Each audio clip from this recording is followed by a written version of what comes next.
them, boys.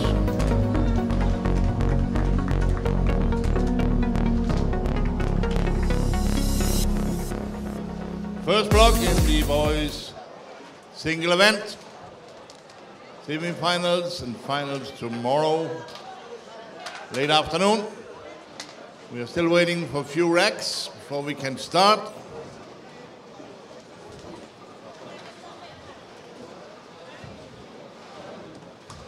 You ready? Good luck to you.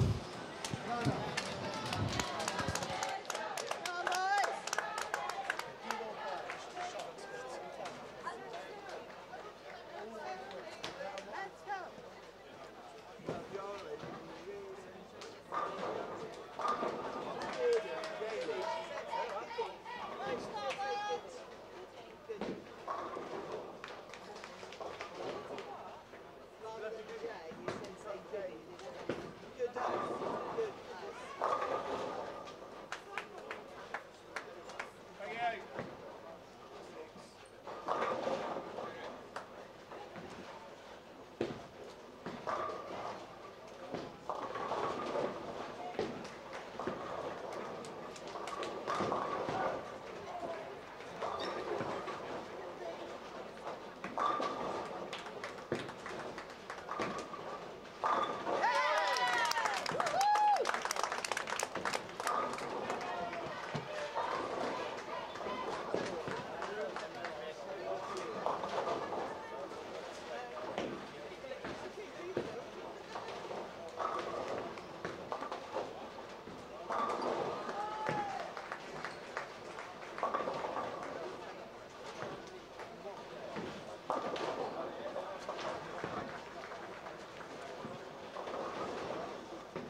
It's Marcus Bergendorf here. Welcome to the first squad of the boys singles event. We got some really good ballers here today, so I'm really looking forward to commentating this squad and the next boys squad 2, which starts at 1:15.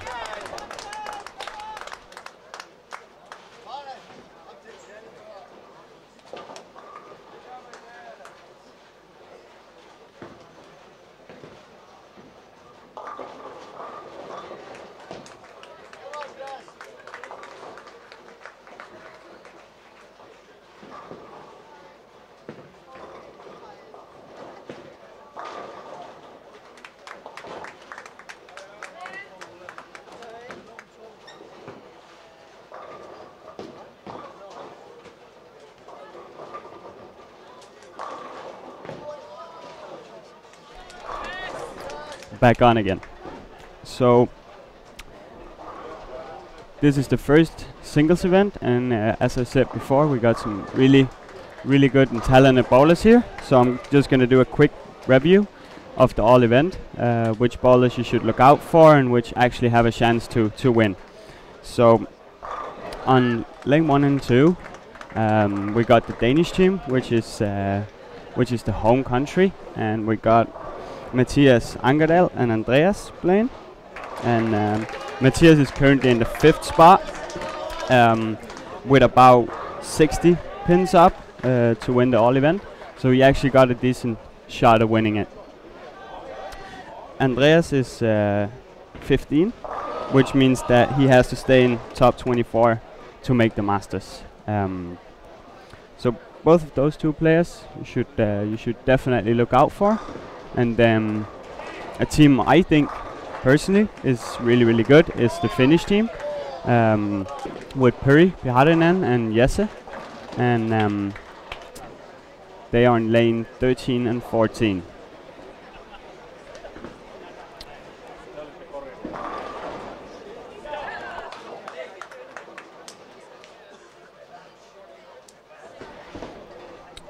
And we take the standings of the all event, Puri is 10th with about 100 pins up to the 1st spot, and Jesse had a really good doubles event. That was the 2 guys that won the doubles, and Jesse yesterday had a not so good score. He was at around 1080, 1050, and I really think you should look out for those 2 guys, and I think they got a chance of going long in this singles event.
Hello again, I'm back on now.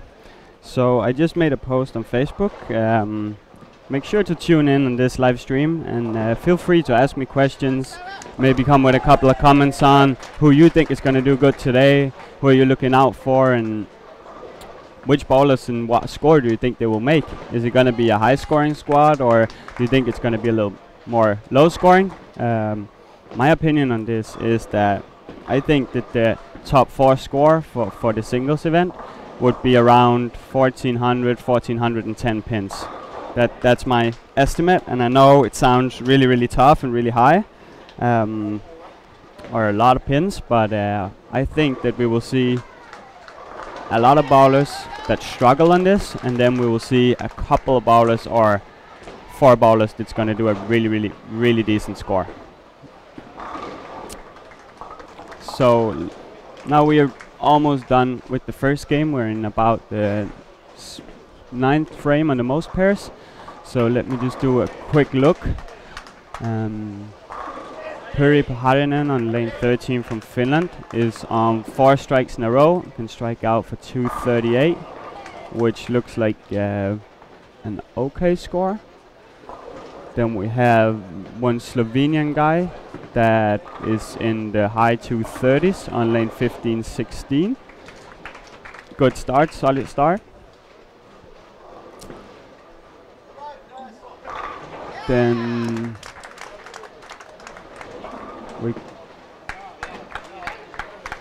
I'm be back on in a second. I'm just gonna make a status on the Danes and see how it goes down there.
So on lane 1 and 2, we got the Danes and the Swedes. And Andreas Andreasen from Denmark is looking at a 250 game. He got the first and the 10th. And he's looking at 252 if he strikes out, which is gonna be, I think, the high game of the first squad here. Just look. Oh, pretty Paharinen just hit a gutter on lane 13. I didn't even see what happened there.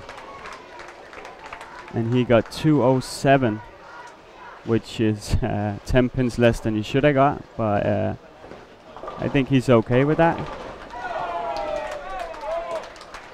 And we got a guy from the Netherlands that's striking quite a lot. He got 4 in a row on lane 19-20, and he's looking at 236 points if he strikes out.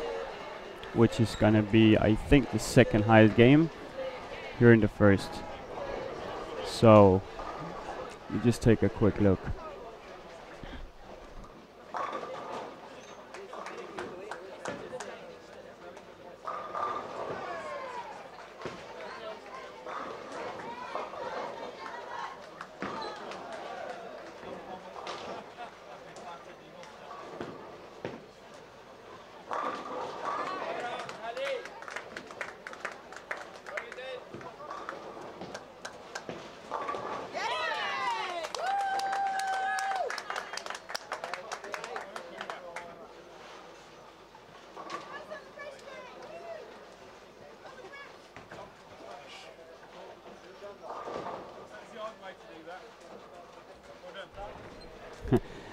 Just got an answer on my Facebook post from Pontus Anderson, which is one of my good friends, and he's saying that all I'm going to talk about today is my glory of my own AUC career, and I played 3 championships here, so I know what it's like to be on the lanes and participate in a championship of this level. And as a lot of you may know, the closer we got to the end of the all events, the more nervous people that actually got a chance is going to be. So I think we're going to see a couple of scores from the Danish guy and the German guy Patrick and Matthias. It's going to be a little bit lower in the start. There's a lot of nerves that's involved here and stuff like that. So I think that in maybe the second, third game, we'll see it opening up a little more to get a little more space on the lanes, and then we'll see a couple of really, really high scores here today. So I think the first 2 games, if you get out with plus 20, plus 30, then it's actually quite a decent score. And then from there, you just have to do a grind and do the high games, because that's when the pattern is opening up and the topography of the lanes is actually really valid. So so that's when you get the space, and that's when you should score high.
So the Danish guys on lane 1 and 2 actually got Andreas got the triple, and Matthias got the double.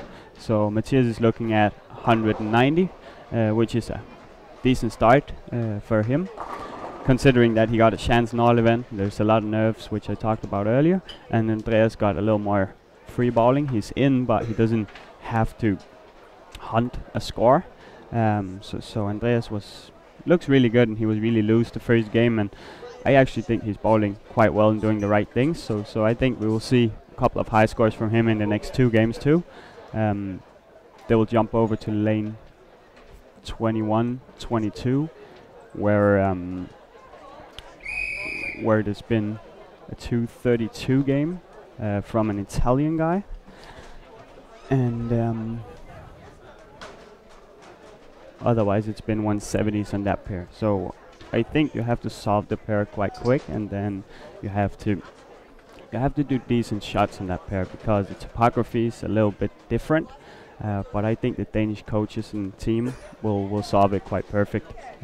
They already got scouts out, scout the lanes, so they know exactly what the pair is doing, and I think that they will solve it quite perfect.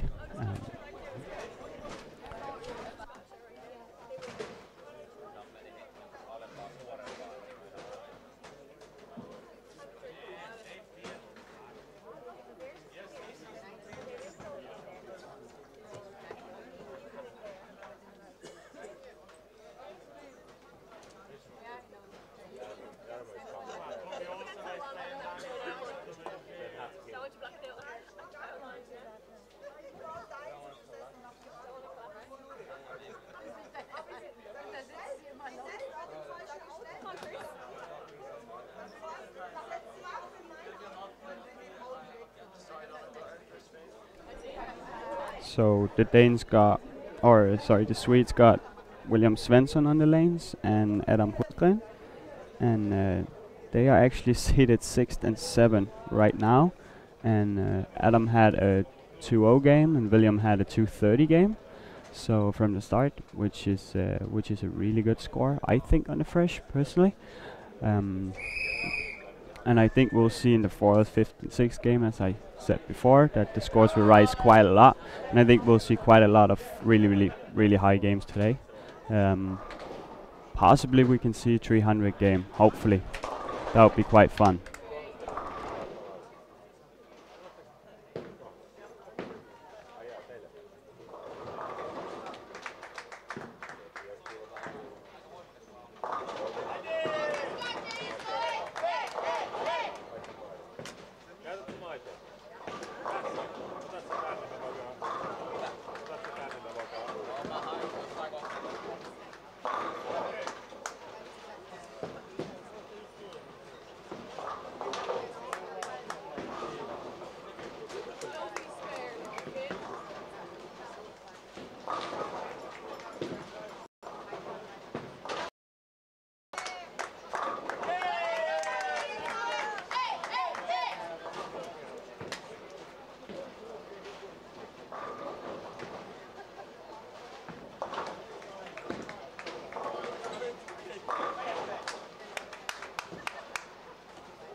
So Swedish guy just went up with me with some really cool numbers for me personally, and I'm a two-handed bowler myself, so I actually think these numbers is pretty cool. But there's 31 one-handed bowlers in this squad, and there is 15 two-handed bowlers, which is it's a third of the bowlers in the squad that's bowling two-handed, which is pretty amazing, because a couple of years, 3 or 4 years back, we saw that a lot of bowlers bowling one-handed, and we saw a little more two-handers coming up in the youth, and now it's actually kind of taking over, and we're seeing a third of the bowlers here is bowling two-handed.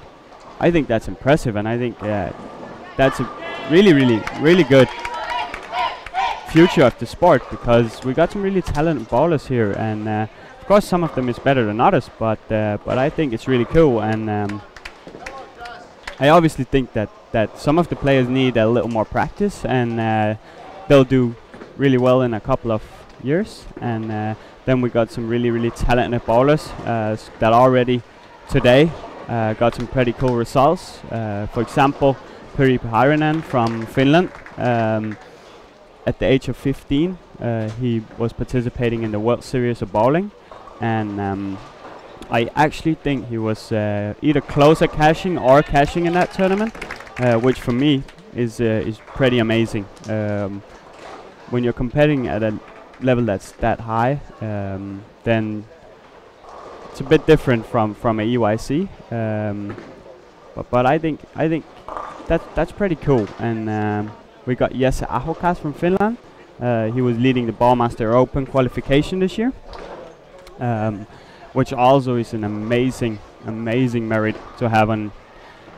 And I think we got, as I said, some really talented two-handed bowlers here, and I also think in the future that we'll see that a lot of them will continue to play on the European Tour and the PBA Tour, and hopefully we'll see a lot of the guys here that also win a couple of tournaments.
So now we got the scores up for the first game, and the Danish guy Andreas is leading on 252. Sydney Squash from Germany is on 239 pins. Then we got a Slovenian guy called Tim, and he's on 238. And then we got a guy from the Netherlands on 236 points. And then a couple of guys on 230, and so on down. So as I said, we already from the get-go, where it should be a little bit harder to make those scores, we already got 236 points in average right now. So if we put that out, we're looking at a pretty decent score here. And as I said earlier, I think the cut is going to be around 1400, 1410 for the boys, because my experience is that it always goes up quite a lot from the doubles, because that's the first, and a lot of people is nervous, and a lot of people it's the first time, and also in the doubles you need to beat two people having a decent score at the same time, and I personally think that this squad, the morning squad, is going to be the high scoring squad today, so I think we'll see at least 3 bowlers or maybe 4 from this squad going in and making the top 4 today. It's going to be pretty cool, but usually it's the morning squad in Aalborg that's playing really well, and as a lot of you may know, that the weather and humidity and stuff like that is having a big impact on how the lanes is playing, and in Aalborg now it's my home center, so the drier the air is and the colder it is, the more space you got, the more the boards on the outside is curving upwards, so it actually creates like a ramp where you can throw the ball out and get it back. That's why usually in Aalborg you never see those kind of scores that we have here, but the pattern combined with the humidity and the weather outside, that it's so cold here and minus, makes it a lot easier than it usually is. And if you look at the scores from the men's championship, I think that's a couple of years ago, but if you look at that score, and that was in the summer where it was really humid and it was quite warm outside, I think that the youth is scoring a bit higher, and of course the pattern was a bit harder on the senior side too. So but I actually think they did a really good job with matching the pattern with the lanes and the scores. If you look back a couple of years when I bought myself on the EYC, the scores is pretty decent here. It's not too high, it's not too low, and it actually got a pretty good average, both for boys and girls, which is really hard, because as you all know, boys and girls bowl a lot different, and usually the girls throw it a little more straight and a little more from the outside, and now we got 15 two-handed bowlers, which hook the ball quite a lot, and that also creates difference in every pair and how people start. So I think you will see the girls' scores is going to be a little bit lower because they keep a lot to the outside, and the boys open the lane up a little bit more, so they will also get a little more space to strike a little bit more in the end.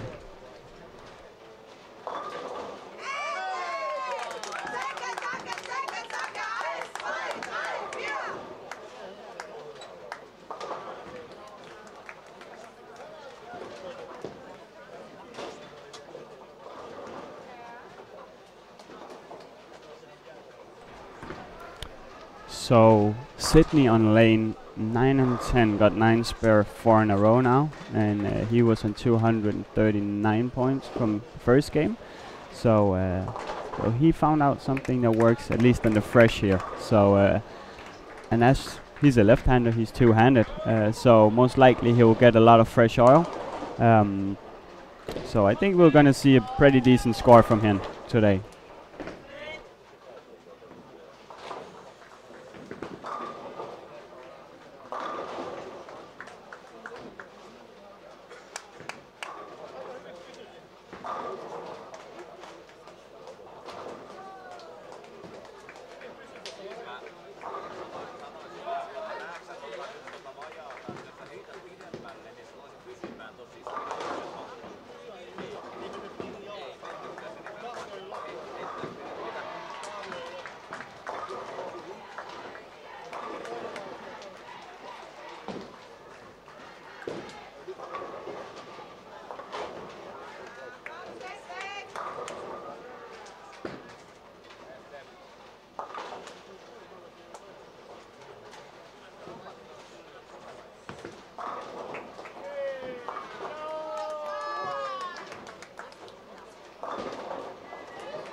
So as I said, the first game from Matthias Angerdal, now he's on lane 21-22, and his first game was in 1 and 2.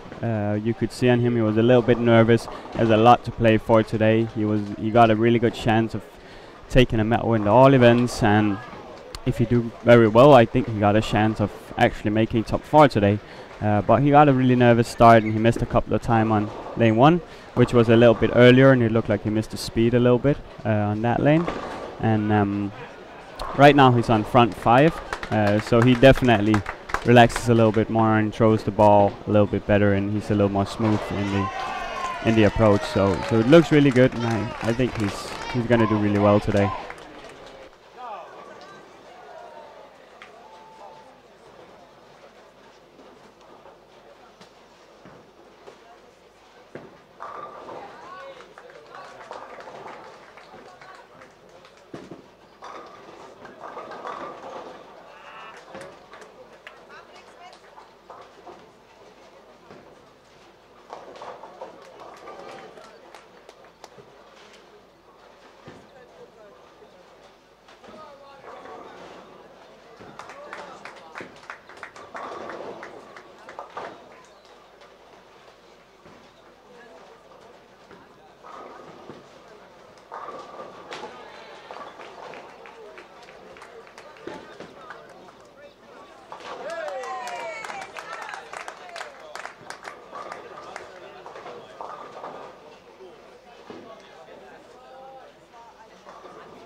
So on lane 5 and 6 we got the Swedish team, and William Svensson, also a two-handed guy.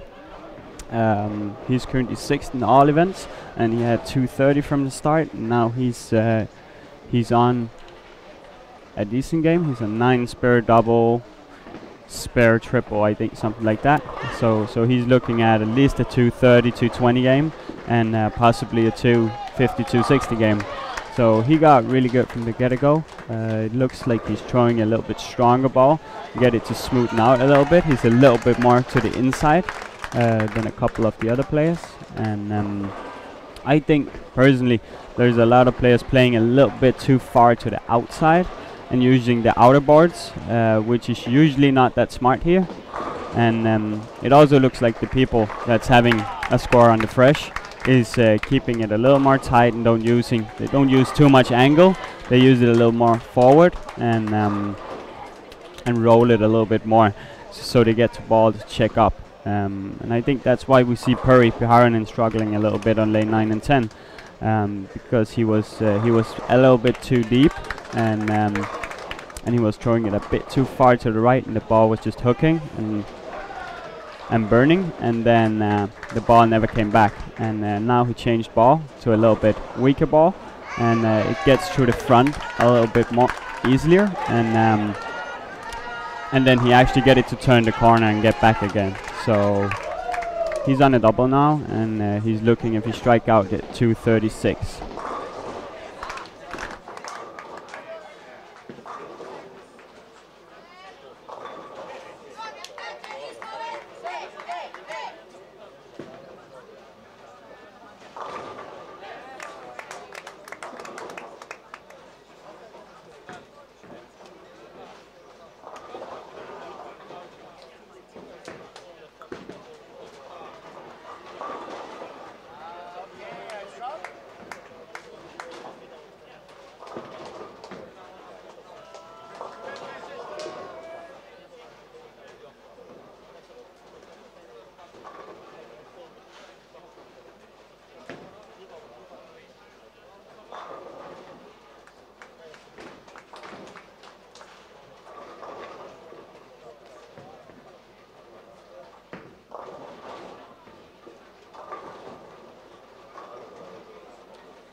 So on lane 21-22, the Danish team is on, and Matthias had, I think, 6 or 7 strikes in a row, and then what is that? 6 strikes in a row, and then 6 spare.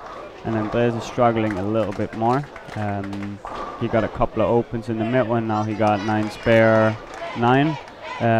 He's taking the spare shot now, and that's what I said. The pair is a bit tricky, lane 21-22, when it looks like they got Matthias in the right spot, and they got his ball to read a little bit earlier and a little bit smoother. And it looks like Andreas got caught a bit in the middle, but it also looks like he's on the right track. He's doing pretty good. And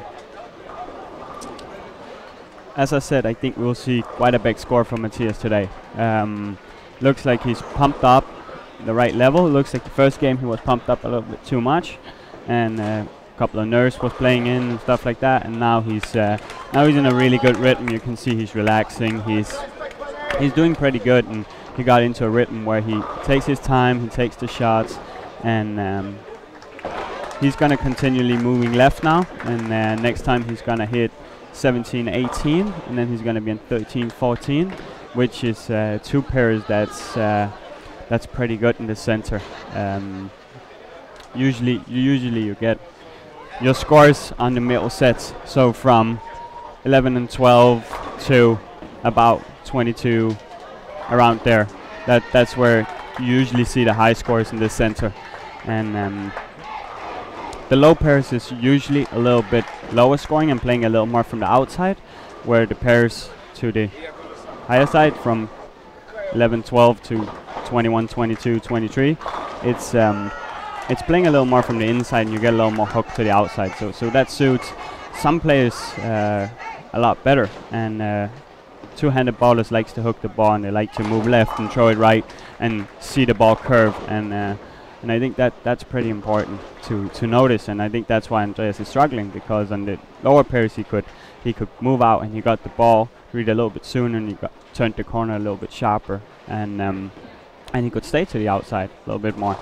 And now the ball is burning a little bit, it's hooking a little bit earlier, and he doesn't get it to turn the corner in the same way.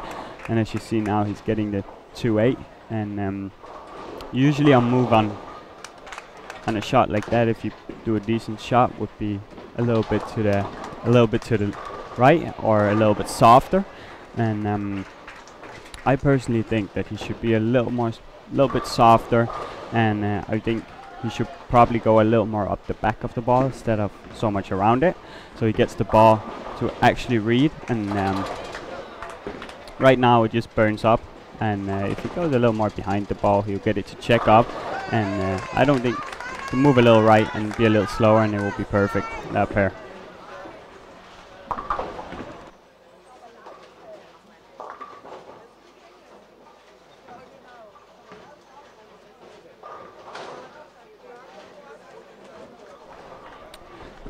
So feel free to check in on my Facebook page, and make sure to answer some questions or ask some questions, and I'll try to answer it the best I can.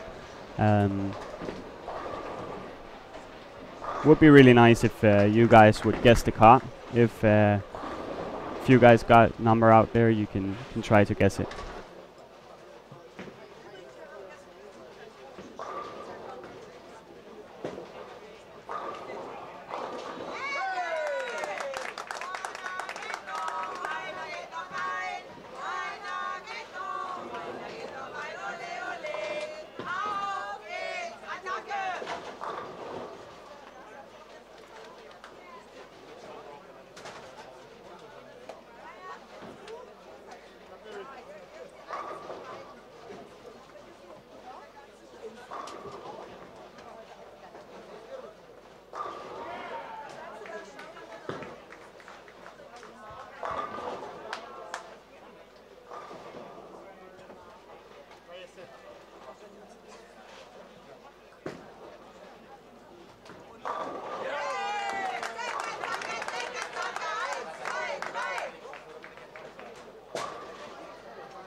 So now we got the scores in from the second game, and the leader right now is William Svensson from Sweden on 497 pins. That's a 248 average of these two games, which means that I think we'll see quite a big score from him because he's a two-hander. Now the lanes is gonna open up for him, so I think we're gonna see a really high score from William today.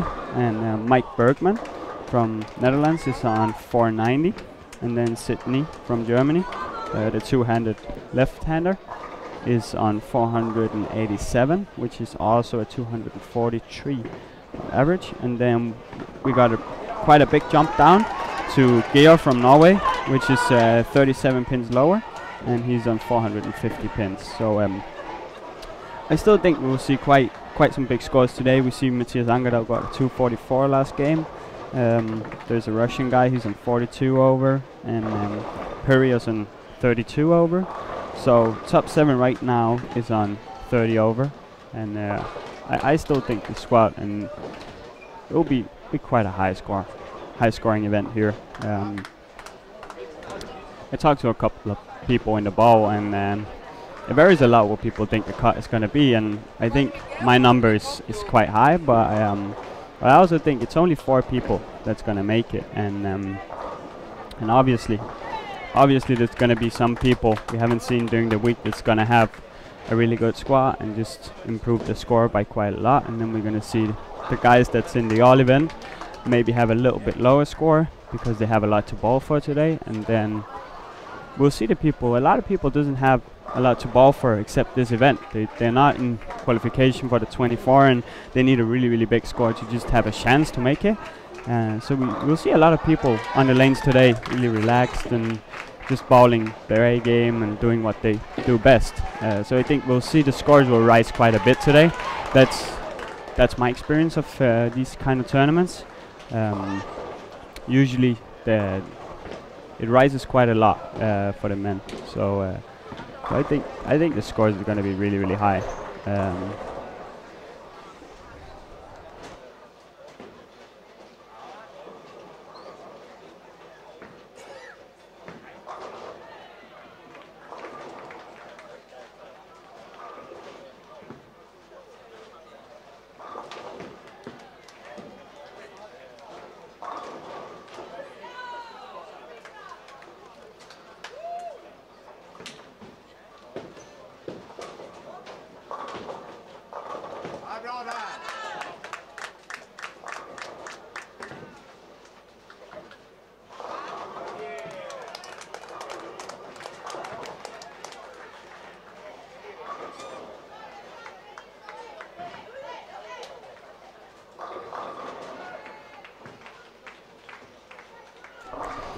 So now we got a question from Tim Stampe, and he's asking what do I think the cut for top 4 will be, and as I said before, I think the cut is going to be around 1400, maybe a little less, 1390, 1410, but around 1400 plus minus 10. And then we got a really interesting question from him, second one, which is who do I think is going to go all the way and win the all events today. And now, been in a situation myself, and I won the all event 2014 in Odense, and so I know how the pressure is building up, which is really hard to say who is going to be the one that got the nerves to take this home. They got a little bit of an advantage in this squad because there's going to be bowlers bowling in the next squad, so we'll probably see the guys be a little more relaxed today. But at least we got the top 3 or 4 bowling right now from the all events, and now I have to come up with an answer. Let me look at the scores a little bit here, and 100% honest, I think that William Svensson is gonna win. Yes, I think William is gonna take it. He's leading right now, and he got a really good look, and as I said before, he's a two-hander, so he's gonna move in, he's gonna get more space. I also think that Matthias Angerdahl is going to do really well in the end games, so he definitely got a chance. He's 61 behind right now from the leader, and then we got a guy from Norway called Gruyten, and he's second right now, 5 pins after William. I have to say I don't think his scores is going to keep improving in the same way as Matthias and William is, because they can go in and they can hook the ball a lot more. But it also depends what pairs you hit and where do the people start on that pairs and stuff like that. So, but I think he should have had the score in the first 3 or 4 games. He's a right-hander, and now I saw him ball in the finals yesterday. Congrats to Team Sweden winning, and Norway on the silver. So, but also my best guess would be that I think that either Puri, William or Matthias Angeredal is gonna win this year's all event. I would love to hear your guesses on who's gonna win the all events. So tune in, comment on my post on Facebook. Tell me. Let's see who's right and who's wrong. Also comment what the score for the top 4 is gonna be. That would be pretty cool.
So now the Danes is on lane 17 and 18. Andreas found something really good in this pair. He started with the front 4.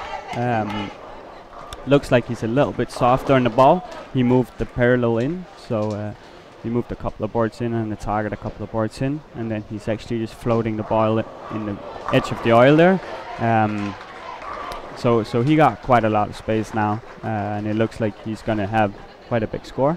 On the other side, Matthias he missed a jump in, so he missed transition a little bit now, and it looked like that he tried to overcompensate this shot, and he tried to get a little more around it, and he just turned the corner. So personally, I think that he should jump a couple of boards in, maybe 5-7 boards in, and maybe a couple of boards with the target, because it worked for Andreas, and I also think Matthias is just going to move a little bit in. It's the 3rd game now, and first time we see quite a lot of transition, and we see a couple of people struggle.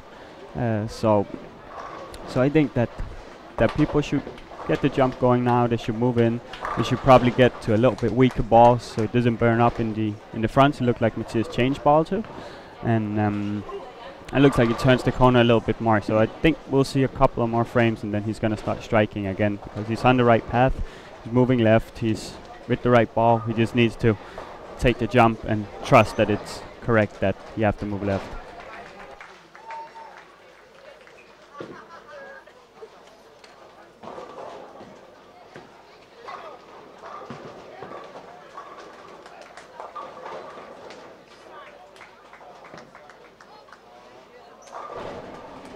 So the Swedes is on 9 and 10, and William Svensson is on 3 in a row, 9 spare strike. So it looks like that he found out something on this pair too, and he's just bowling really good right now, and he's making the shots, and now the lane's turning into him. He hit the jump, as I said with Matthias. He missed the transition a little bit and got 7 spare in the open, where William was a little bit quicker, and he got the jump completely right. So he moved in, figured out both lanes, and now we see that he got 999 spare strike, and he's ahead of the game right now. So he's doing moves before it actually happens, and he's doing what he does best, and he's a really talented bowler. I saw him bowl the first time in a junior tournament in Sweden, where he was throwing a plastic ball and almost hooking the whole lane, and I was really impressed of that. And as we see, William is throwing it a lot more from the inside, and he made the jump, as I said. So he's actually moving in and keeping it a little more tight and using that oil in the mid lane. And he's actually getting the ball to stop, which means that he can miss to the inside, and he can also miss a little bit to the outside, because a lot of people started with the balls with a lot of surface, a little bit stronger balls, but it created some space to the outside. So right now, I personally think Matthias just have to jump 5-7 boards in, and maybe to target a couple of boards. See, what did he put back now? I think he actually made the jump now.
So even Puri Piharinen, two-handed guy from Finland, playing on lane 5 and 6, he made the jump in. He missed the third ball, and then he realized I have to jump in. I have to make a move now, and now he made the move. So as I said, I think we need to see Matthias make the move now. We need to see him get that jump in, and we need to see him actually make a move.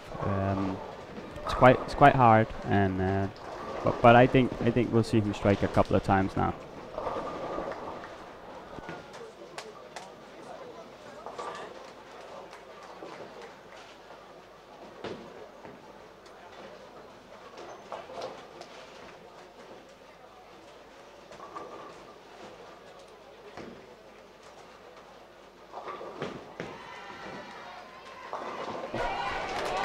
And now I could see the Danish coaches is standing behind and looking at him, and he made the move. He got in a little bit, he got the ball to check up, so I actually think that was quite impressive. And as you all know, shooting a big game and then you have to chase again, there's a lot of nerves, and he's in the all events. He's looking pretty good right now in the, let me just see that position he's in, but I think it was, yeah, he's in the 3rd position right now, and he knows where the standings are and where he is. So the most important thing right now for him is taking one shot at a time, making the right move, and trusting that he's making the right moves. Then his coaches is telling him the right things to do, because if you do that, I think, as I said, you got a really good chance to win.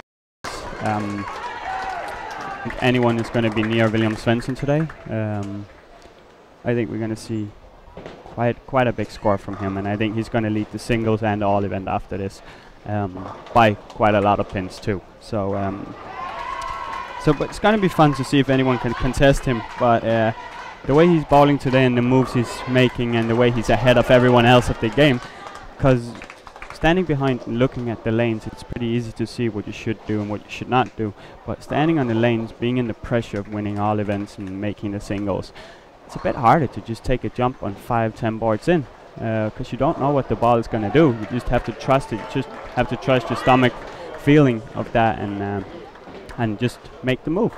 And today we just see William is bowling so great. So even the shots he's not puring, and he's just missing a little bit in the bottom and stuff like that. Still getting home, and it's not. He gets shakers, he gets a couple of messages today, but he's just puring every shot today and looking phenomenal. So if you want to see some really good bowling, tune in on lane 9 and 10 and look at William, because look, he missed that one a little bit to the outside, and that's the first time I see his ball burn a little bit. Missed it a little bit to the outside, got a little bit unlucky with the 7-10 there, but it's the first time I see his ball burn a little bit and doesn't get through the pins. So yeah, but still think he's doing quite well. He's still moving in, he doesn't miss the pocket, and we'll still see a 230, 240 game from him now. So he's gonna be at 150 over after 3, 140 over after 3, and the Danish guy Matthias is doubled now. So it looked like he trusted his move, and he actually got to a point where now he trusts what he does, and I think we're gonna see, hopefully he's gonna turn out with a lot of strikes in a row now and save the game out to quite a decent game, because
so Georg Skryten from Norway, that's currently in the 2nd position, 5 pins behind William Svensson in the all events, is having a 225, 226 game around there. He got the double in the 10th, so he just got the count back now. So we'll see him. He's gonna be 70, 75 over, 76 over right now after 3.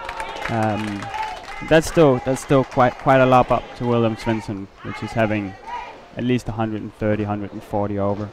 So that's quite impressive, and we didn't see that kind of scores before today. So I'm looking forward to follow the 3 last games, because I think that's when we see him in his A game, where he can get in and he can get a little more around the ball. He can throw some weaker balls and get him to turn the corner. And it's going to be really fun to see what the moves of the Swedes is going to be, because looks like right now they're ahead of the game plan, and they're actually doing really good.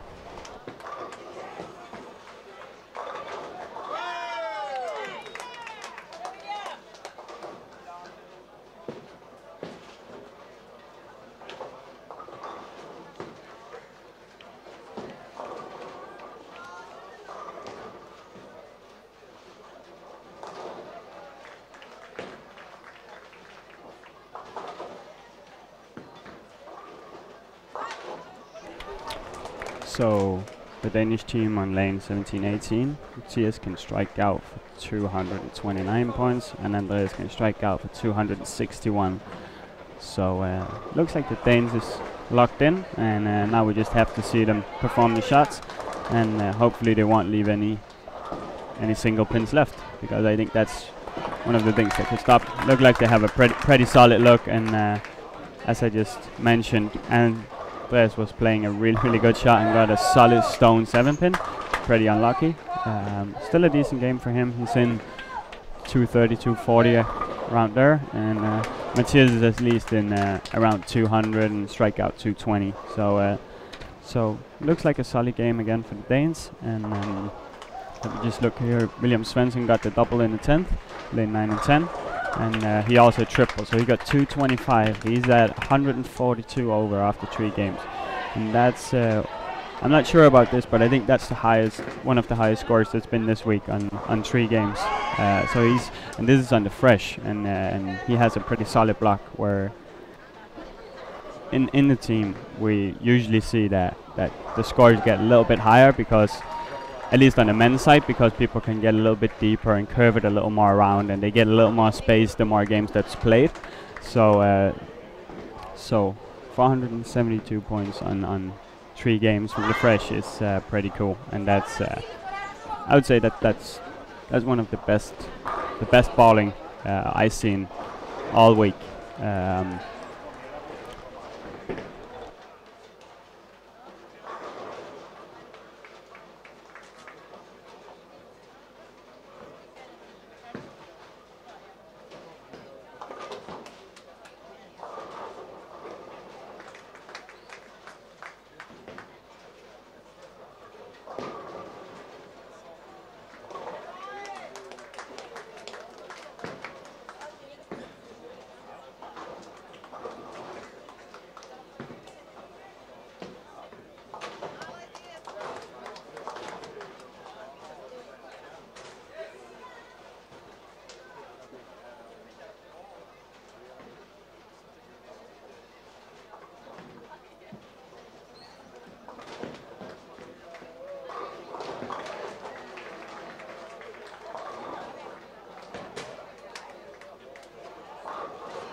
So on 17-18, where we have the Danes, they're looking at Andreas got one.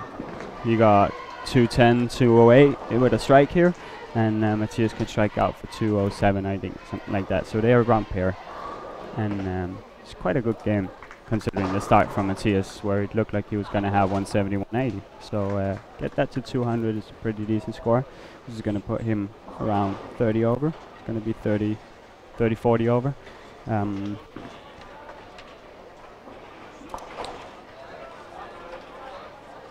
it's quite a long way to what I think the score and the number is going to be. We're going to get an update on the scores here in a little bit, but I also think that Matthias just got the first net 10th there, and then he's at least 198 pair, plus 8, minus 2, something like that. So we'll see him at plus 30, plus 40, and I still think that's quite okay for him, because as I said, the two-handed bowlers is not usually quite that good on the fresh, and then I just think that the pairs will turn into them. Now he hits a couple of good pairs, Matthias, and I think we're going to see a couple of good scores from him. But he has to move a little bit left. It looks like he found out now, but it's going to be pretty cool.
So we got a question from Christopher Sloan and Francois Lavoie, two really good friends of mine and good bowlers. And the question from Chris is who's on fire?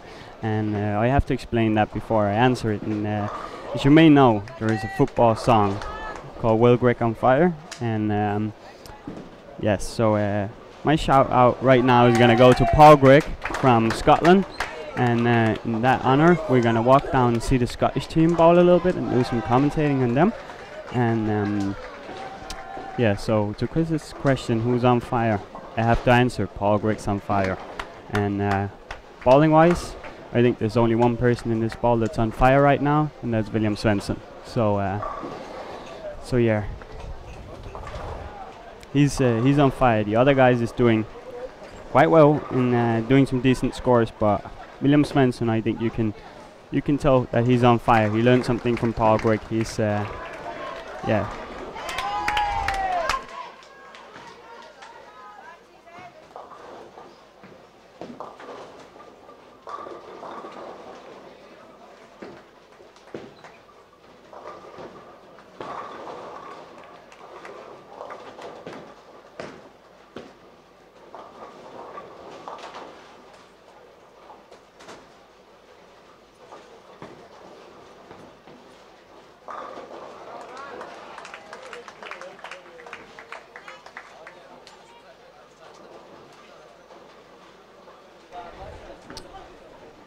I think we should talk a little bit about the atmosphere here, because that's one of the things I'm most impressed about in the youth matter. That's all the parents and all the singing and all the chatting, and I just love the atmosphere here because it generates such a good culture of bowling here, and people are so happy. You see them showing emotion, and usually bowling is not that kind of sport, and a lot of us not showing that much emotion. And I think the youth here is doing quite well, and they show a lot of emotion, and they're happy to strike, and really sad when they don't, and that's how bowling should be, in my opinion.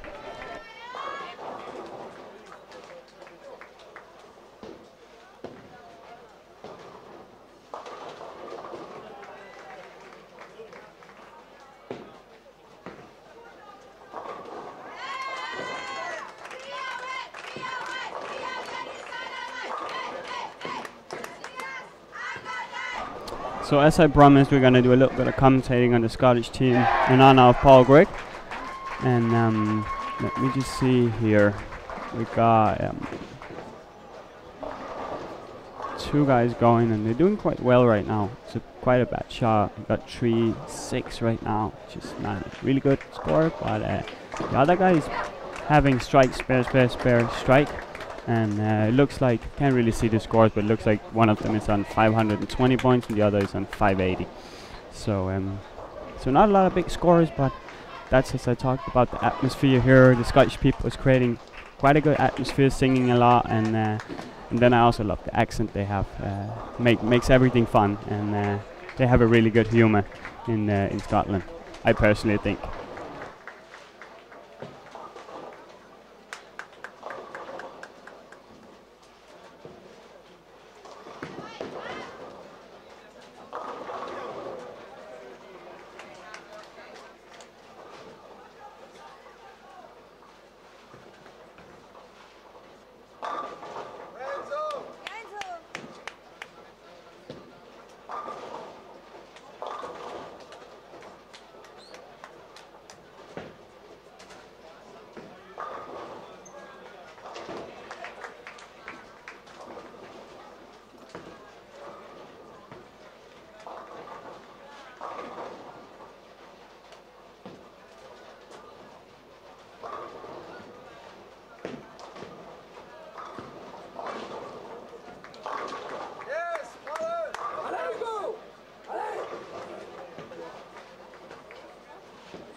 So I just had a quick chat with the Swiss coach Rick Vogelsang, and he's the head of the sports school in Malta.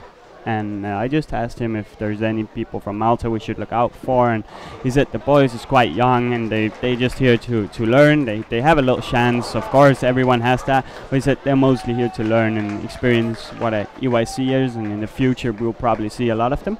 And then they got a girl called Sarah Surep, and she's really good. I actually seen her ball a couple of times, and I think she's one of the girls you should look out for tomorrow in the singles of the girls. But let's look into that tomorrow. I'll be here commentating the next 2 days too, and of course we have the Masters on Sunday, and then we have the girls singles and the start of the Masters tomorrow. So I think that, and of course the finals of the singles. That's also tomorrow morning, or tomorrow afternoon, sorry. So yeah. Let's do a quick update on the scores now. Let me just have a quick look at the singles here. So we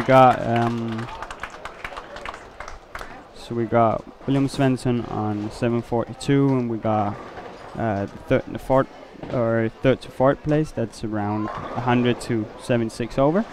So we got quite some big scores, as I mentioned before, in this squad. And as I said, for me at least, I think it's right convenient, and it's pretty obvious that we're going to see some high scores.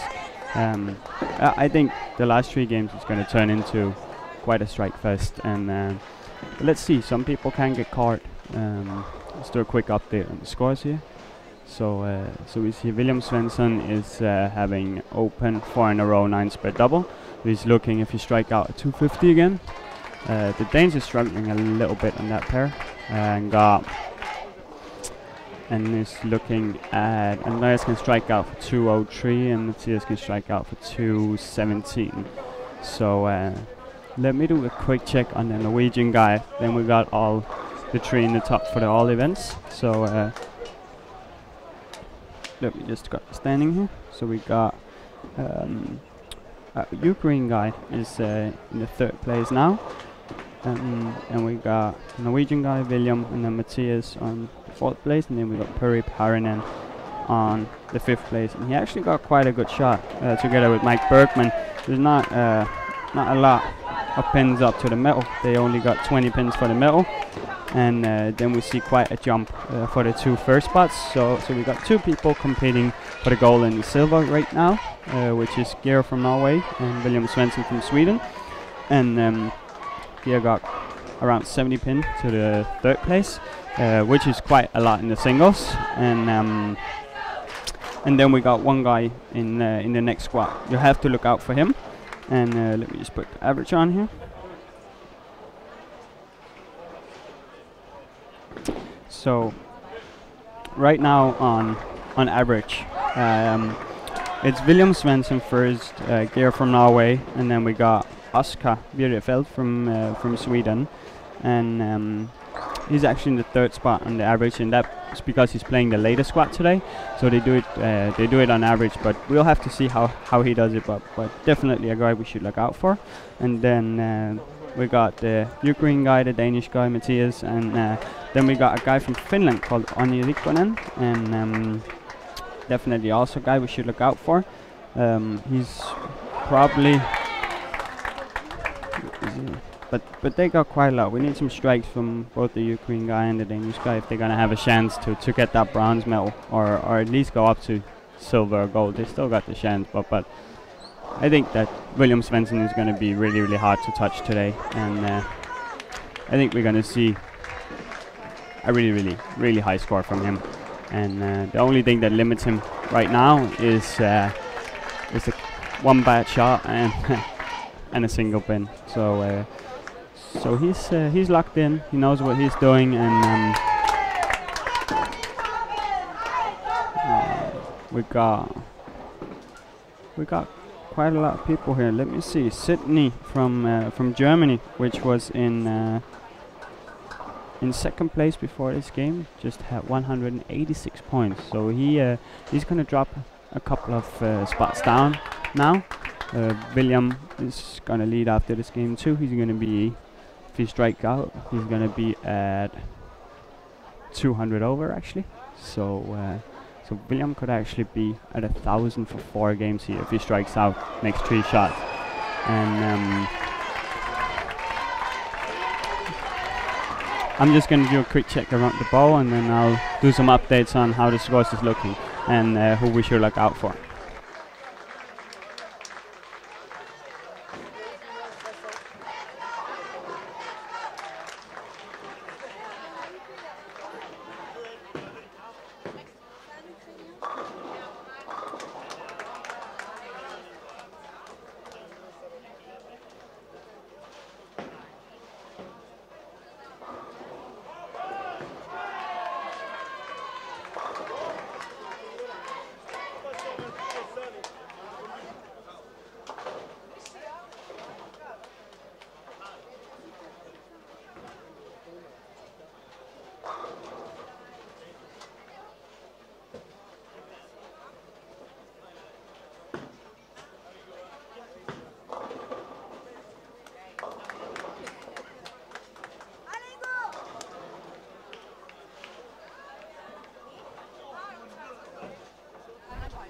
So we got on lane 1 and 2, actually one of the guys that got a chance in the all events, as I said, the Ukraine guy, Alexander Nepachev.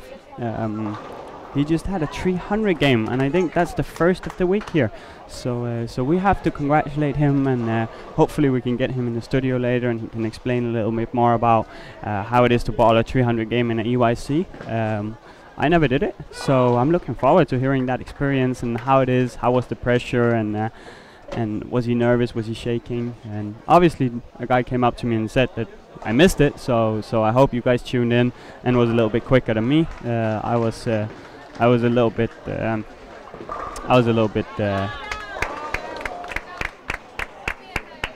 busy with commentating on the Swedes and the Danes here, but I think we're gonna see Alexandra climbing up quite a bit now.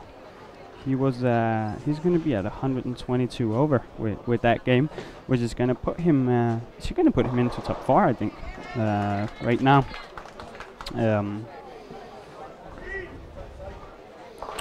And he just climbed quite a bit for the.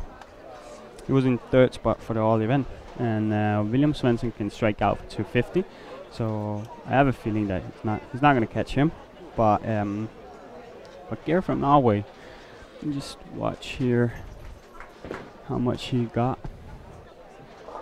Oh, Gear shot a high game. He shot 253 this game, so so he's actually doing pretty good. So Alexander is actually only taking like 50 pins on the first seat and the second seat this game, and that's what I said. I think the score is gonna rise for all the 2-handers and the guys that got a little more rev rate. Now we saw William Svensson missed a little bit to the inside, and the ball hooked a little bit early and faded out. So so we got 210. So William is gonna look at 220 to 230 with a spare here. So he's gonna be at 160, 170 over. Depends if he spares. Looks like that have a chance. That had a chance, and he's spared it. Nice. So William is going to be 175 to 178, 9 over, which is going to put him in 1st spot for the singles here.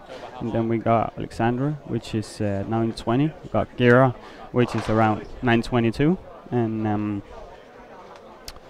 then we got Matthias, which is struggling a little bit right now, but we also know that he can strike. If he gets locked in, he can do some really high games in the next 2. But he's gonna have 190 now. He's gonna go to 20 over. So we need to get him striking if he's gonna have a chance in the all events or the singles.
So a quick update on the scores here. We got William Svensson leading on 178 over 978 points, and we got second place Mike Bergman from Netherlands at 268. I missed that one. Sorry for that. He apparently bowling really well. I haven't seen that much of him today, and I'm gonna take a quick look at him. We don't forget anyone, but seen him bowl quite a lot of times, and he's a talented bowler. Now he bowled quite a lot in the European Youth Tour, and also won quite a lot there. Then we got 941 from a Slovenian guy, Tim Sargvenik Musfirovic. I don't know if that's right pronounced, but never seen him bowl before. Apparently he's doing quite well. He just had a 289 game and it's 141 over 941. And then we got Geir from Norway, which is as I said 920, and we got Alexander Nepachuk from Ukraine on 922. So that's the single standings, and as I said before, I think the cut will be around 1390, 1400, 1410. So 1400 plus minus 10. And also see we got a lot of great questions from a lot of guys in here, and we start with we'll start with Christopher Sloan, and he asked me, how did you get this job? And that's because that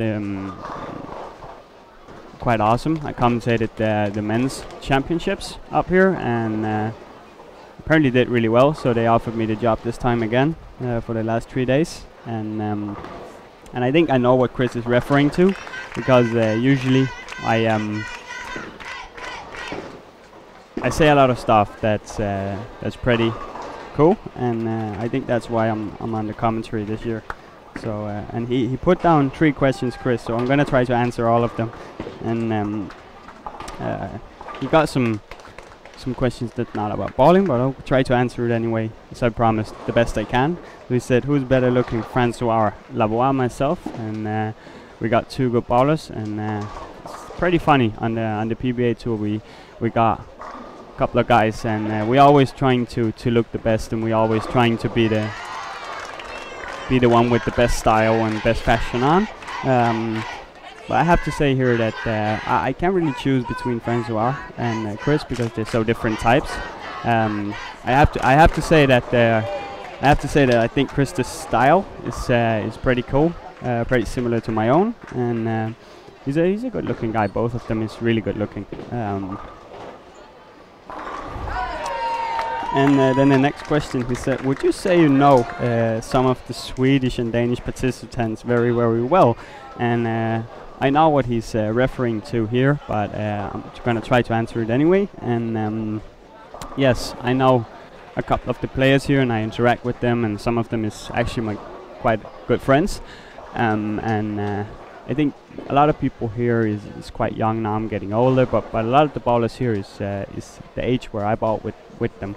And of course you have a good relationship with a lot of bowlers here, and that's I think it's pretty cool, and hopefully we can get some of the guys on the interview list later on, so you can hear what they have to say, and we can get a little more personal with them, and ask them a couple of questions that's not about bowling, and see if we can get a little bit under the skin. How is it to be at a EYC, the social game of it, and how does it affect you and stuff like that. So that was one of the things that affected me quite a lot when I was bowling the EYC, was all the social work, and you have to do a lot of interviews, and you have to be prepared for everything that happens, and there's a schedule you have to follow, and you don't get a lot of free time, but the free time you get you have to use properly, and you have to spend it in the right way, as you say. So I think a lot of them is they have the free time, and they enjoy themselves, and a lot of them is really good, and I think they have a lot of fun here. At least I did when I bowled. Then we got a question from Callum Cloak, and he asked me, are you a dart expert too? And I would say I like watching dart. It's got a really good atmosphere. I think that that bowling should change, in a matter of fact, where we get the sport and we actually change the game as a full game, so we don't bowl 10 frames, but we actually only bowl like maybe 2 or 3 frames, and then it's match play all the time. That's what I think would be really cool and really cool to watch. Now I like that the EYCs is so pumped up, and there's a lot of parents cheering and stuff like that. But I think that we can get a lot of players and a lot of fun matches if the game was a little bit shorter and in the way that darts do. And I know why he refers to it, because darts is really fun to watch, and it's where you can't really go wrong with darts, and everybody understands it, and it's the crowd that's cheering, and that's why I like the EYC so much, because all the parents is cheering, and the atmosphere, as I talked about earlier, is so good here. So so that's why I like it.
So last question here from Christopher Sloan. Was the Bowling Alsa Open your favorite memory of your career?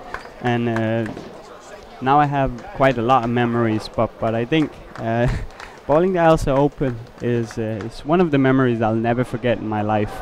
And the hospitality of the country in Ireland is so great, and I think that everyone should experience the Irish Open and the Alsa Open.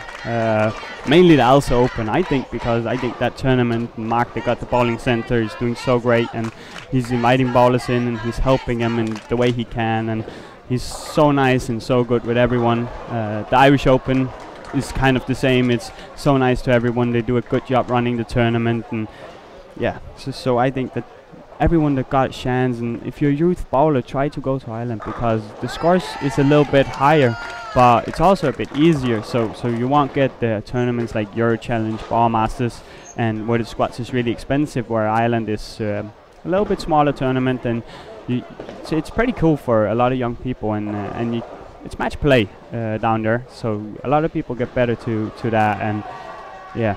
So I think that's definitely something you should experience. Then we got a comment from Selwyn Morgan, and Selwyn is one of the guys I saw on the European tour, and he's a really cool guy, and made a couple of cuts.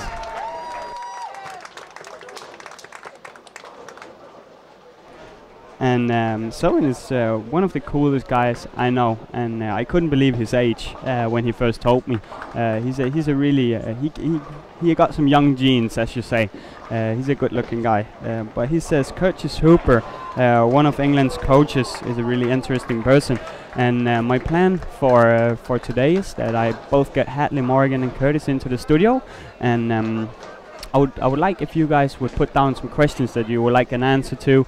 Is it more bowling based? Is it more what is the preparation for a tournament, or what would you like to know about him?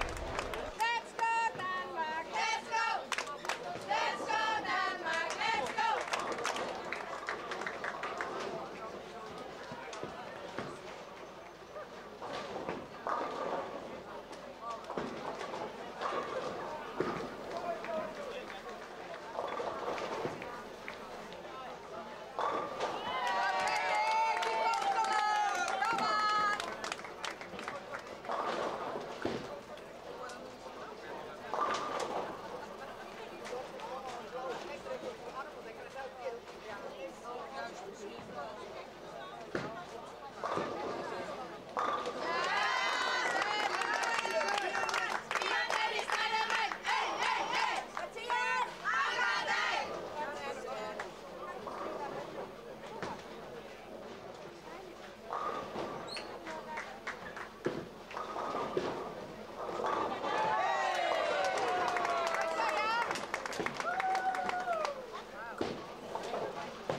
So back to the bowling again. Thanks for all the questions to Chris, Colin, Selwyn, and Tim. Just keep them coming. We got the Slovenian guy down here, which is he's on 941, and he's on front 7 right now, and he just leave the 10 pin. But that means that he's gonna be around 240 at least this game, and he's probably gonna be more around. Probably gonna be around 1200 for 5 when this game is over, and probably plus a little bit. And William Svensson on lane. See here, 17-18 is he got 9 spare 4 in a row, spare. So William is looking at 220 right now, which is pretty decent with the score he has. So he's gonna land at around, depends if he strikes out or not, but he's gonna land it at 1220, 1210, 1230, something like that. So I think we'll see William leading after this game, the Slovenian guy second. And let me just do a quick update on the guy from the Netherlands and the guy from Ukraine.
So in about a couple of minutes here, I'm gonna get one of the boys gold medalist in team, Lucas Sevelin, and he also took I think a silver in the doubles.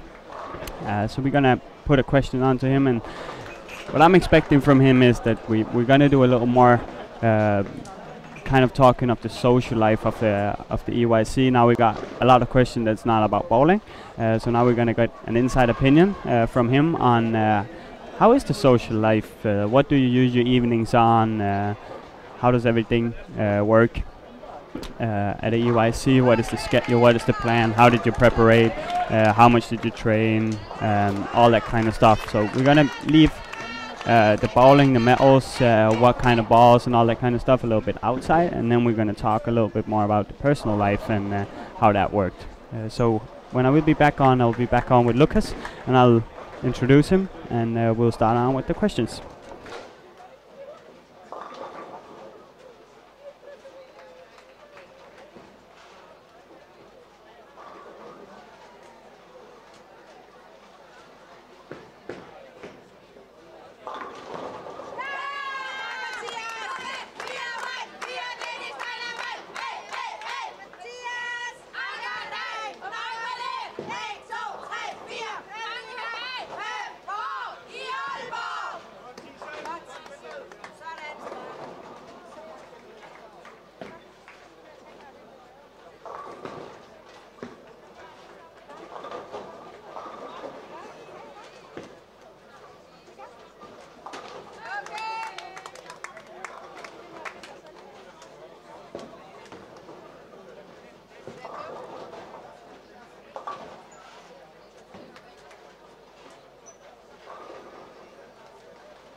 So we're back on now, and I got Lucas Sevelin with me. Congratulations with the goal. That was pretty cool yesterday. Thank you so much. And today we're going to talk a little bit about what is the game plan and a little bit about what is the social life of an event as a EYC. So let's start out. What do you spend your evenings with when you're done bowling and winning, apparently? Just trying to know other countries and like be a part of this whole gathering and the whole social life experience and stuff like that, and just get to know others and try to know what other things about things and how they are going through this with the social life and stuff like that, and just be with others, get to know others. Cool. That's so cool. That's exactly the same as when I bowl the European events. It's so cool, and I like socializing and playing cards in the evening and stuff like that. So now one of your really good friends, William, got a really good chance to make it here. Yeah. So what do you think is going through his mind right now? Is he nervous? Is he? Nah, he's not nervous now. I think it was in the beginning. Like he said, like I'm always nervous in the beginning, but then it's getting cooler and cooler every frame that I'm throwing. But now he's just staying focused and just try to do what he can best, and that's striking. And as we see now, he has 12 high. I don't see 1280, 1290 or something, and that's really good. So I just think that he will just focus and just be relaxed. Completely true. That's about the same as I said earlier on. William is really in the zone today. He's hot, so he's throwing the ball so well. Yeah. Let's watch the scores here. We just got it up from a team member, and we got Alexander Nepachev from Ukraine. He just had a 300 game and a 260 game, apparently.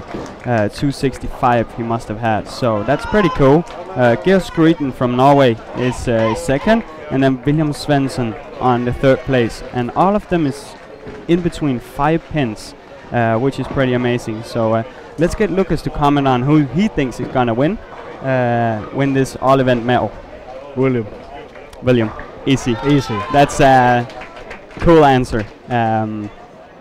My suggestion before, or my guess before they even started bowling was William is going to win, and he's pretty good, and he knows what he's doing now. And as Lucas said, he's pretty calm, and he was probably a little bit nervous in the start, and now he's locked in, and we all know he's going to put on a good game.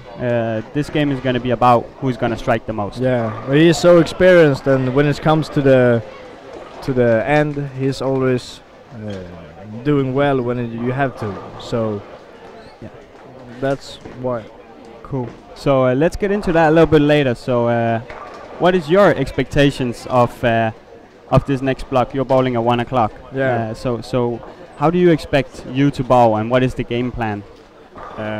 My game plan is just bowl pretty straight and pretty hard from the beginning. Just try to hit the pocket as much as in the beginning, because I know that the scores will lighten up in the end of the blocks, like in game 3, 4, 5, 6. So just have patience and just throw the ball good and spare up, and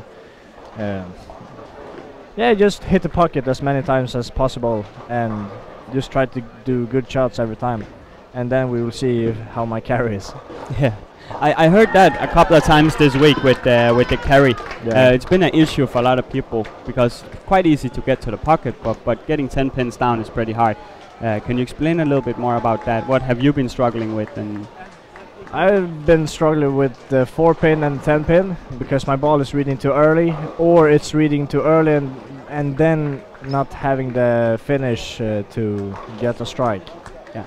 So, and if you go to a shinier ball, then it will be hooking too much in a small distance.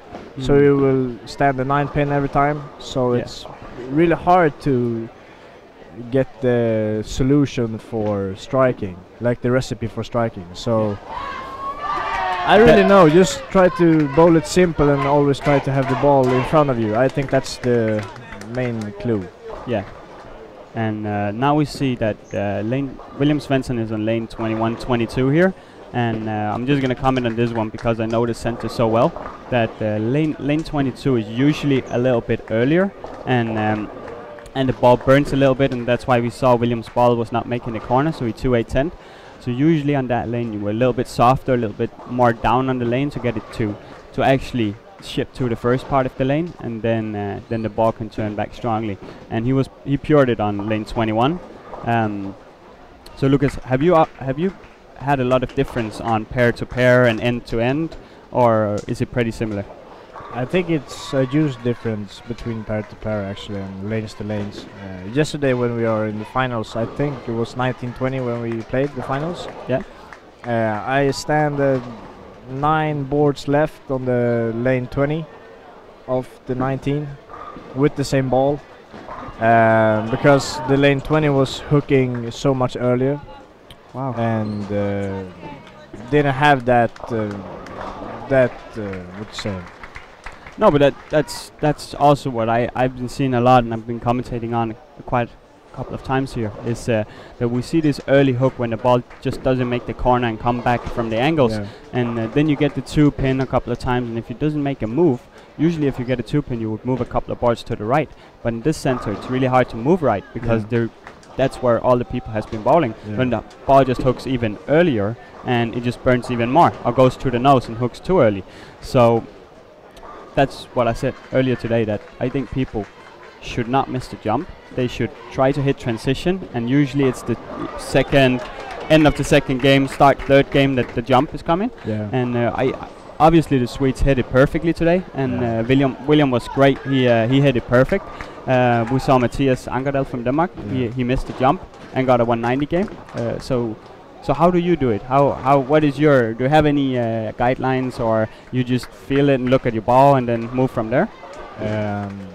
I'm always like, when we was in the teams, I was moving 1.5 board every time I went to, like, so when I was playing the ball on the lane 20, I was moving 1.5 board left on lane 19, and then I was standing still on the lane 20, and then was moving 1.5 board on the 19 if they was the similar. Yeah, so you were ahead of the game. Exactly. And that's why I think that we were striking more yesterday, and we were shooting 920 and 950 in the semi and the finals. And then we are really hard to beat. So we have a good communication and a good look on the transition. So now you say communication. So a lot of team, this discipline is single, is not too much communication. That's more individual, and the next couple of days is going to be individual.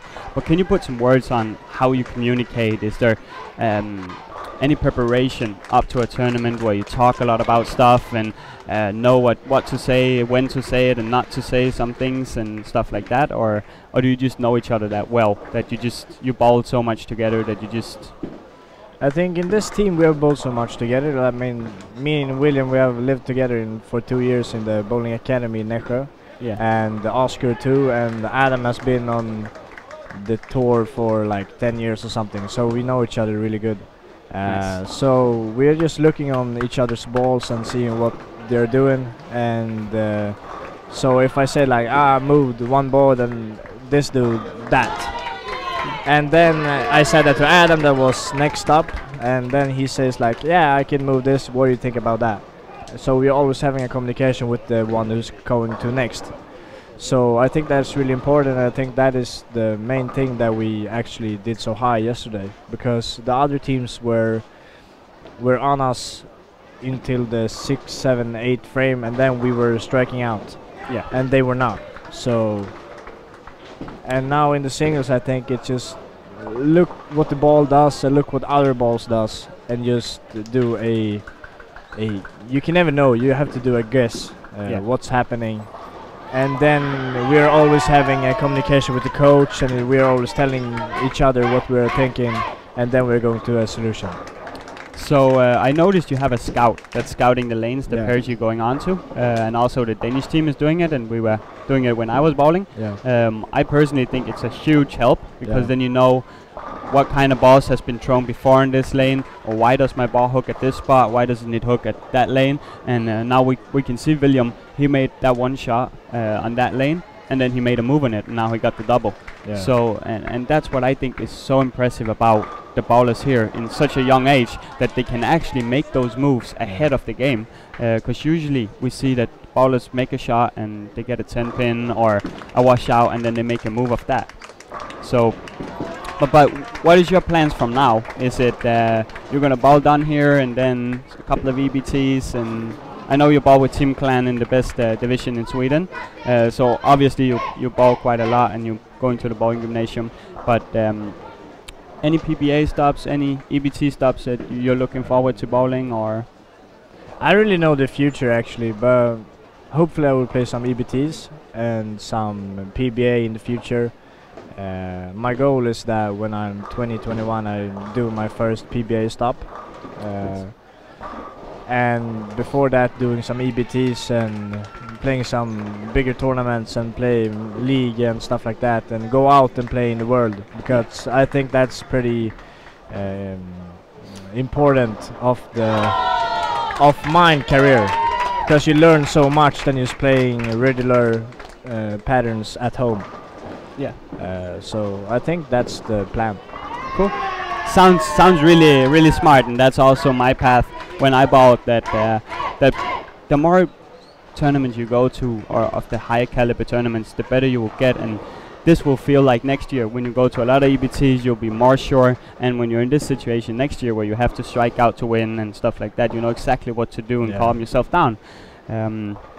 So how is it looking with sponsors now? I see a couple of young guys down here that have sponsorships, and is with Brunswick and is with Columbia and a couple of companies. So any offers yet on bowling balls? And no, not any actually. Hopefully, if I'm lucky, I'll get something after this. That would be so cool. I haven't got any actually, but we will see what happens. It's hard to get a sponsorship nowadays because it's so many great bowlers. But hopefully something a little. That would be so cool. Yeah. So as you said, there's a lot of good bowlers today, and a lot of the contracts is coming from the States, and not so many in Europe. But I think the company should definitely look into some of you young guys, because you really generate some value for them. And having represented your company at a European Championships is quite big, and Brunswick is doing quite well with the young people, signing. Perry is on staff, I know, and I know that William is on Brunswick staff, Megan from Denmark, so Andreas from Denmark. So they got signings in Sweden, Norway, Denmark, and Germany. So it looks like they took it in and said, okay, we're going to participate with the young people and try to make them good with our brand, and then they're going to stick with us in the future. Where some of the other companies, it looks like they are signing not so many young bowlers in Europe, and signing a little bit older bowlers that already got a career and already are there. Yeah.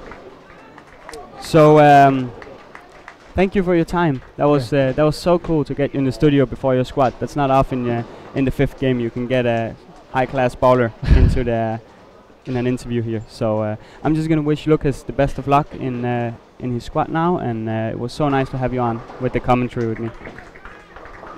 Thank you so much. Thank you so much.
So William Svensson on lane 21-22 is on strike open 4 in a row now, and he's on 12:03. So as I said, we're going to see a really decent score from William today, and it's quite cool in the all events now. It's pretty close, and top 3 is between 5 pins. So we're going to look a little bit more into that when they get to the 8th or 9th frame, and I'm just going to take a quick look around and see how it is between Georg and William and the Ukraine guy, and see if there's any other that's close on it.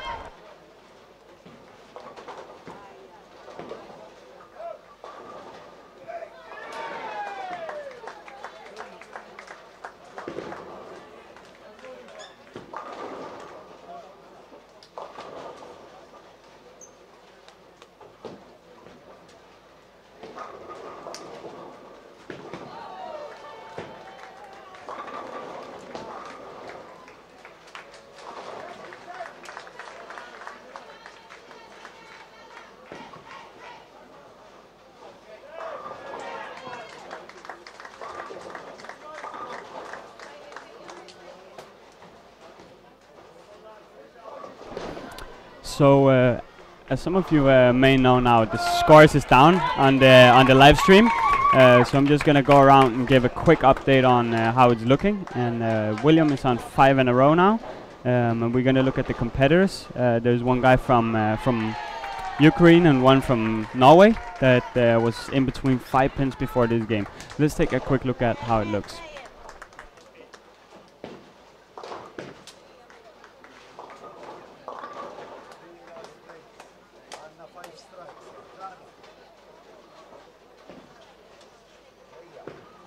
So Georg from Norway is on 8 spare, 8 in a row now. So Georg is looking at winning the all events right now.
So Alexander Napachev from Ukraine had strike spare, double spare, 9 miss, 9 miss.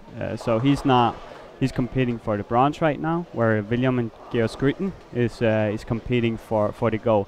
Let's see, Georg is in his 10th frame now, and if he strike out here, of course there's a squat next squat, so we have to look to score from there. Georg will lead the all event if he strikes out here. And Georg got the 4 pin, and let's take a look at the scores here. We have to walk down and see William score, because they were in between 5 pins before this game, and William Svensson can strike out for 260 something. So I think if Georg spares here, he's gonna be a 269 if he spare strikes, and William can strike out for 260. Let me just watch that. William can strike out for 268. So we got quite a close match here, and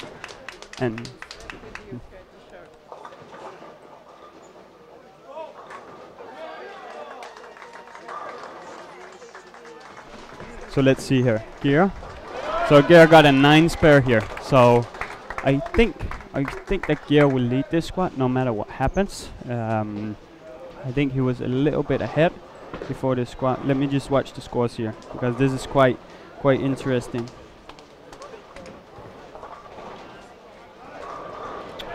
So there's 3 pins before this game between Gear and William. So we need if William is gonna have a chance to win, Gear needs to have 5 pins or something like that, and Gear strikes. So we will have Gear in the first seed.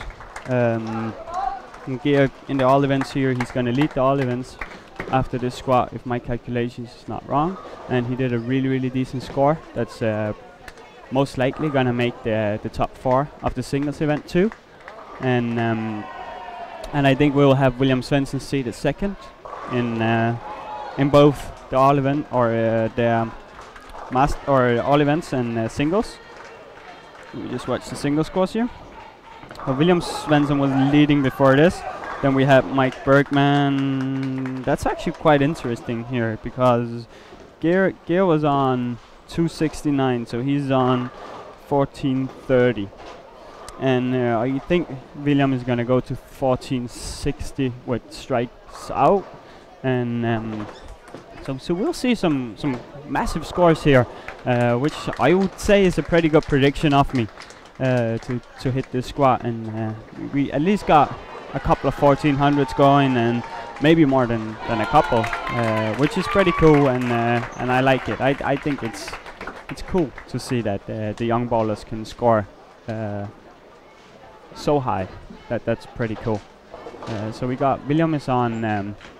William has striked since the second frame, and he can strike out for 268, which is gonna be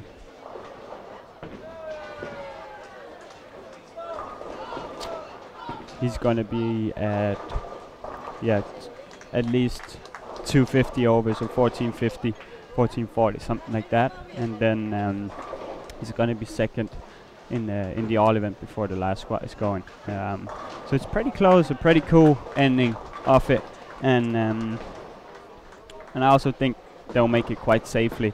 I'm just gonna take a quick look at the guys from the Netherlands and Slovenia. The Ukraine guy, it was looking at a 180 game with spares, so I think I don't think he's gonna make it here. He might have a chance in the all events, but I don't think he's gonna make the singles finals here.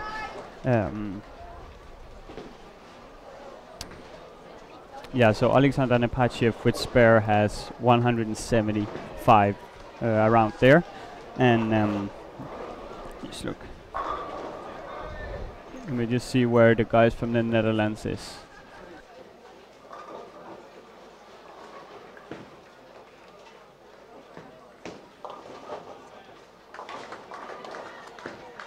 So on 15-16, we got the 2 guys from the Netherlands, and Mike Bergman is looking at a 190 game here, so he doubled, so he's gonna be at 1390. That might be enough to make it. Let's take a quick look if I can find the Slovenian guy and see what he has. He had 1193 before this game, and had 289, 252 the last 2 games. So it definitely looked like he was locked in. Let's take a quick look. I'll be up in a second.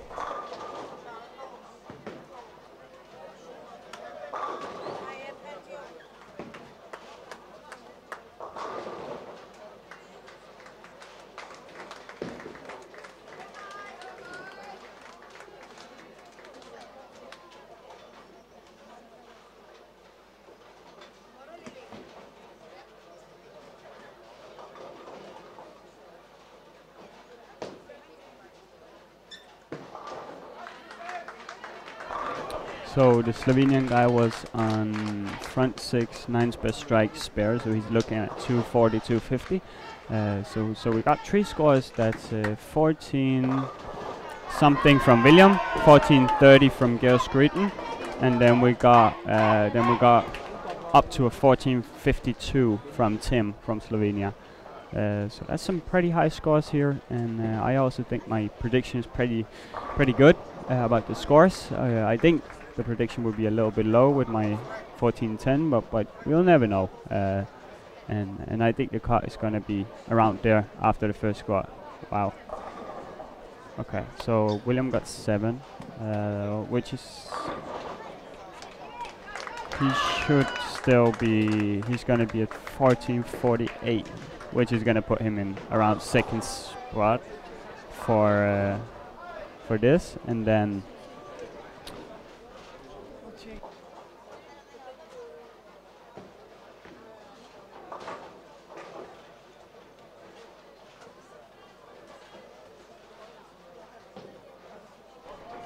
So we got Tim Sevenik from Slovenia, and he's gonna have to score 14:41, which is gonna put him either in first spot or second spot. Because let's watch if William spares it. William spares it, so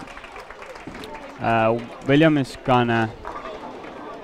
gonna be the first seed, and Tim Sevenik is gonna be second seed before the last squad, and then we got Gear from Norway. That's gonna be he's gonna be third seeded before the last squad, and then we'll have to watch the scores. I don't know who's in the fourth right now.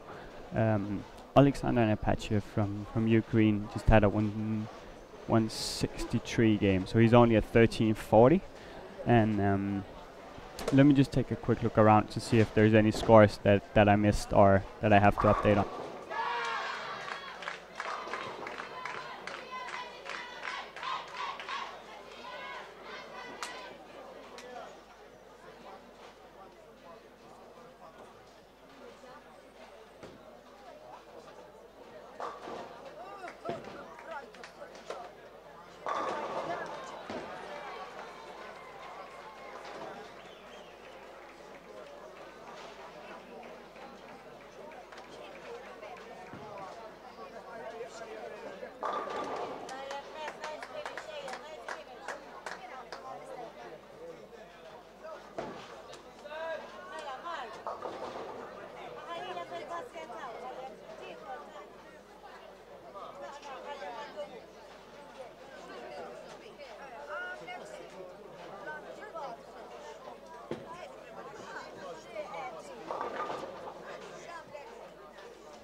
So, if this is some unofficial scores that I got here, but I think we got William Svensson in the first spot, and then we got Tim Sevenik from Slovenia in the third spot, and then we got Geir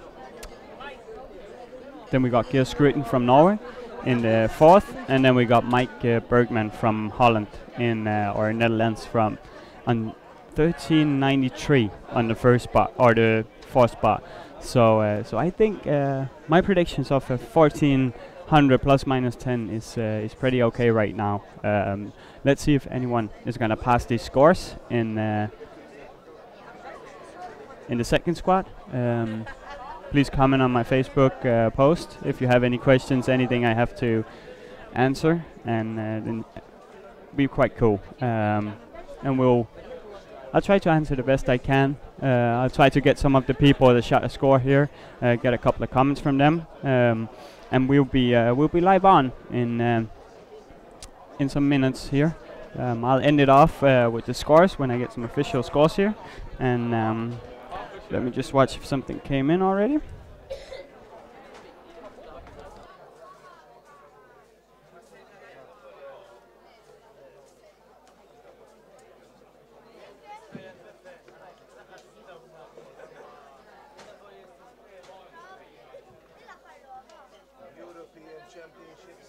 x'jaqsmu ma' l-open slip mod. L-open slip mod suppost itukom iktar mhux kien ta' sarba tfawġilha.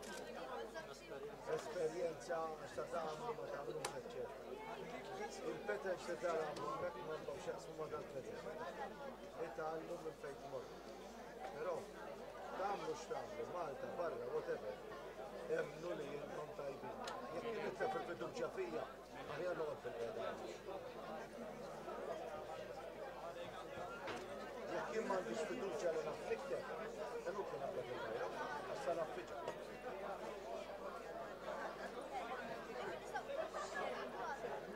L-ewwel European Championship. Proset.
So right now we're waiting on lane breakdown on lane 3 and 4, but we already got the unofficial scores up. That, as I said, William is going to lead the singles. Then we're going to have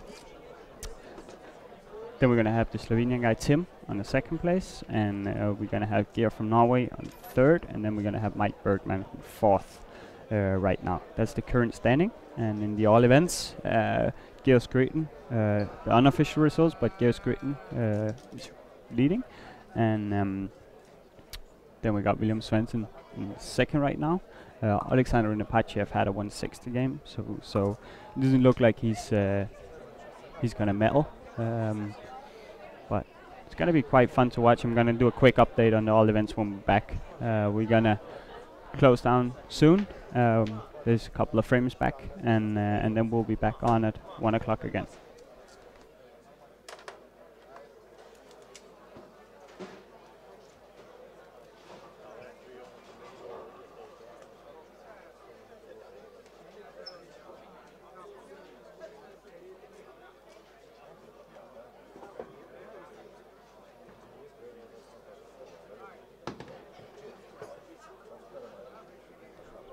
Quick update again. We're hoping to have an interview ready at 1 o'clock, and we'll see who's going to be in the studio. But I'm trying to get Curtis Hooper and Hadley Morgan in the studio. Let's see if they're up for that. But I think we got an interview here. So I'll try that, and I'll be back on at 1 o'clock again. And I'm looking forward to the second squad of the boys event. It's going to be pretty cool to follow.